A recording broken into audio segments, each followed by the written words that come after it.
In the name of Allah, the most compassionate, the most merciful, and may the peace and blessing of Allah be upon His last and beloved Messenger Muhammad, and may the peace and blessing of Allah be upon you all. The title of this video is the Quran easy or hard to understand? Now, so many people, they think that the Quran is so difficult to understand and it's only understood by a certain selected group of people. This is the common belief or the common opinion of so many people.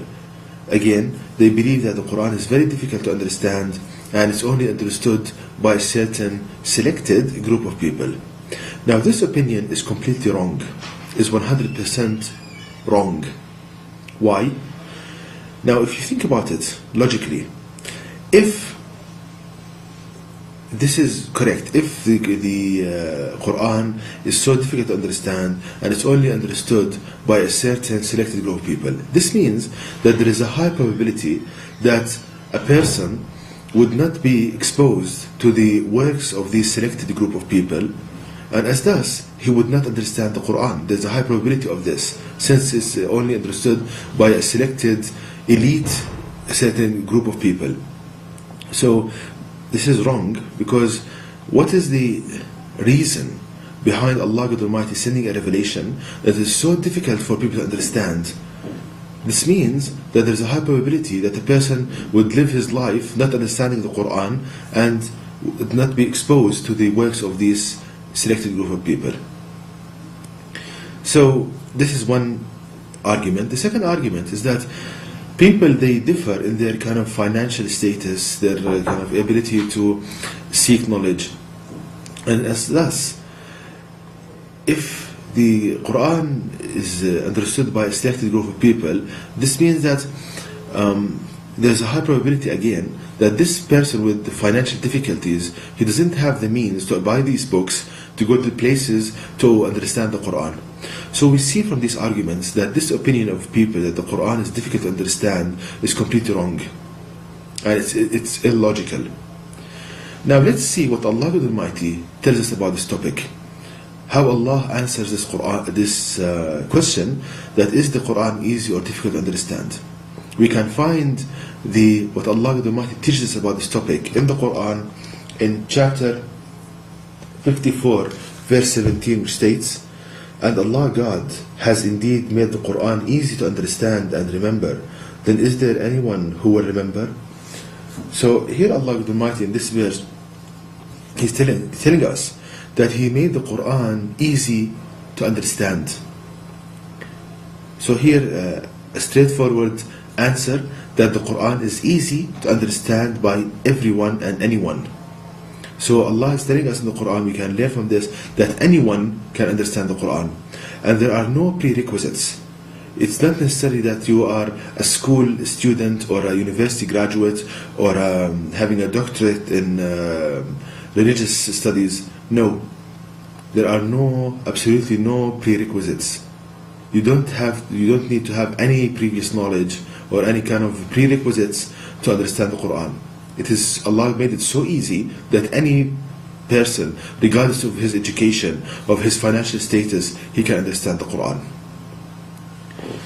Now, so many people, they tell me that I read the Quran, but I can't see this kind of engineering in the Quran, physics in the Quran. I cannot understand really what Allah is telling me in the Quran. Why is this? They are asking me, why is this? The answer is very easy. The reason that the majority of people, they don't understand the Quran is because they don't ponder and reflect upon it. They just merely recite it. They just keep reading it without pondering and reflecting upon it. Because Allah the Almighty teaches us in the Quran the key to understanding the Quran. What is the main thing you need to do to understand what Allah is teaching you in the Quran? Where Allah states this in the Quran in chapter 47 verse 24, which states, "Do they not ponder upon the Quran, or are their hearts locked up?" So here Allah the Almighty is teaching us how to understand the Quran by pondering upon its verses. The answer is very, very easy. Just ponder upon the verses, reflect upon the verses. For example, when you read the Quran, think, why Allah the Almighty used this word in that place, why He linked this verse to that one, why He put this word before or after this word. Ponder and reflect upon it, deduce from it, think, and not just merely reciting the Quran or just memorizing the Quran. Think about the verses. Now, in order to give you kind of a practical application of this, I will give you 3 examples on how any person can understand the Quran completely. Example number 1, a person is reading the Quran and he comes to this verse in chapter 114 verse 4, which states, "From the evil of the whisperer who hides." This is a translation of the verse of the Quran, which states, "From the evil of the whisperer who hides." So here someone is reading this verse and he wants to understand what Allah wants to teach him from this verse. So here, if just ponder upon it, no previous knowledge, no prerequisites.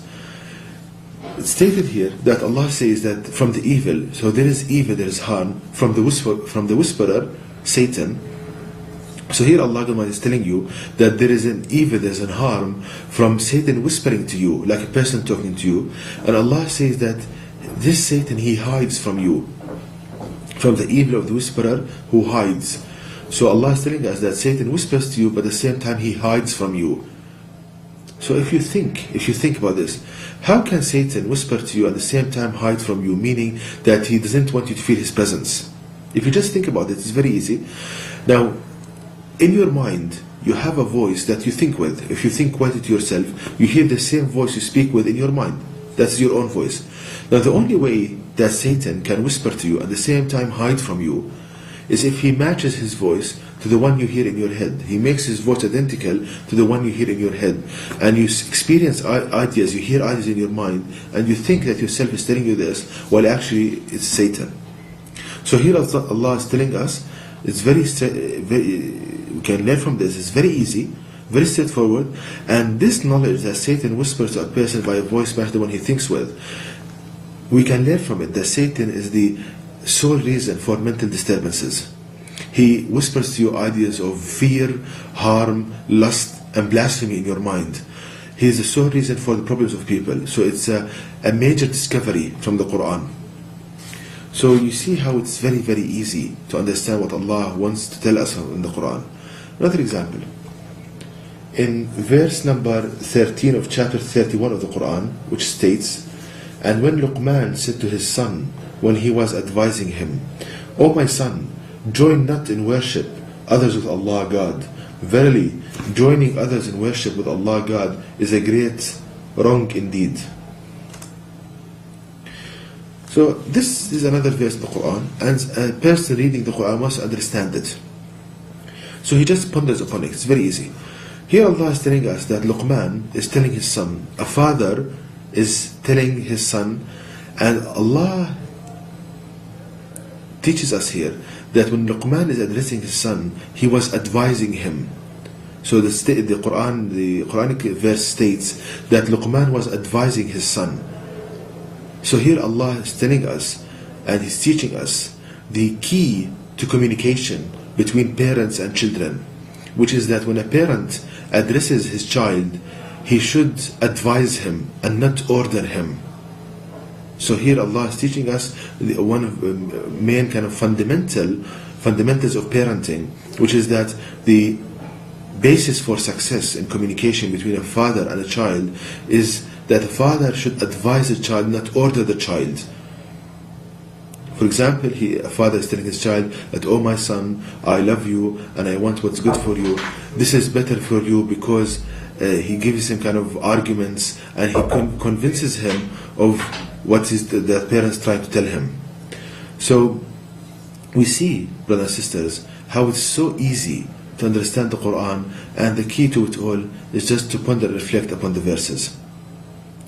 Now, a third example, Allah states in the Quran in chapter 55 verse 14 the following: "He created humans from clay like the clay of pottery." So here Allah is telling us that He created humans from clay like that used in pottery. Now, somebody is reading this verse and he wants to understand it. Just pondering upon it, we learn here that Allah the Almighty is teaching us that He created the humans from clay, like that used in pottery. Now, if you think about the human body and our skeletal system, Allah is telling us that bones are made from a ceramic material. And we know that the human body is carrying loads, and there are external forces on the body. So, and Allah used ceramic material to bear these loads, which means that Allah is telling us that the best construction material to bear loads is ceramic material, because we can learn that it's light, strong, stiff. It has all the best characteristics for a structural material. Also, we learn that Allah the Almighty loaded the bones with compressive force, compression. So Allah is teaching us that the best constructional material, the best material to be used in construction is a ceramic one, having a compressive loading environment, being loaded in compression. Because in that loading condition, it has the maximum stiffness, maximum strength. So here we can learn engineering from the Quran. So we see, brothers and sisters, from these examples, how easy the Quran is to understand. And the key to it all is to ponder and reflect upon the verses. And I re-emphasize, you don't have to be a university graduate or having doctorates in religious studies, just the Quran and pondering upon the verses. Absolutely no prerequisites are required. Because Allah the Almighty wants to make the Quran easy and accessible to all people. And to know more details about this topic, please visit my website at www.quran-miracle.com, and you can email me at zaidquran@yahoo.com. And may the peace and blessing of Allah be upon you all.